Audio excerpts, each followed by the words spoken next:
좌고우면 하지 말라는 이번 압박은 추미애 장관이 사실상 윤석열 총장에게 최후 통첩을 보낸 것이라는 해석이 나오고 있습니다.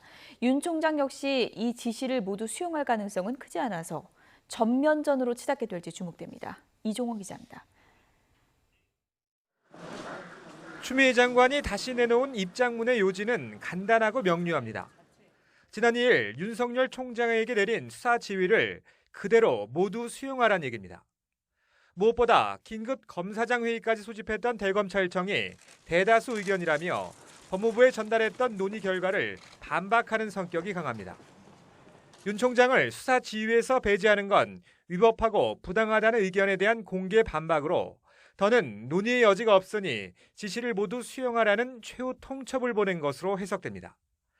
추 장관이 이미 때늦은 방안이라고 반박한 특임검사 도입 등 제3의 방안에 대해서도 일절 물밑 접촉을 하지 않겠다는 뜻을 사실상 공개 천명한 것으로 풀이됩니다. 검사장 회의 결과가 윤 총장의 공식 입장은 아니었지만 사실상 윤 총장 의중이 담긴 결과물로 받아들이고 마지막 답변을 내놓은 셈입니다. 다만 추 장관은 입장문에서 윤 총장이 끝내 지시를 따르지 않을 경우엔 감찰에 나서는 등 어떤 후속 조치를 밟을 건지에 대해선 언급하지 않았습니다. 윤 총장이 뜻을 굽히지 않고 결국 공개적으로 재지휘를 요청하는 등 지시를 거부할 경우 내놓을 마지막 카드가 될 가능성이 커 보입니다. 추 장관의 최후 통첩으로 검사장 회의 결과를 취합해 법무부에 넘겼던 윤 총장은 다시 공을 건네받은 모양새입니다. 일촉즉발의 위기감이 감돌면서 대검엔 다시 긴장감이 흘렀지만 공식 반응은 나오지 않았습니다.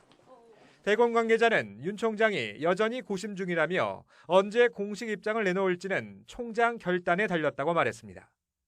장관과 총장의 권한에 대한 해석부터 사건을 바라보는 시각차가 큰 상황이라 둘 사이 접전 찾기가 불가능해 전면전으로 치달을 가능성이 점차 커지고 있습니다. YTN 이종원입니다.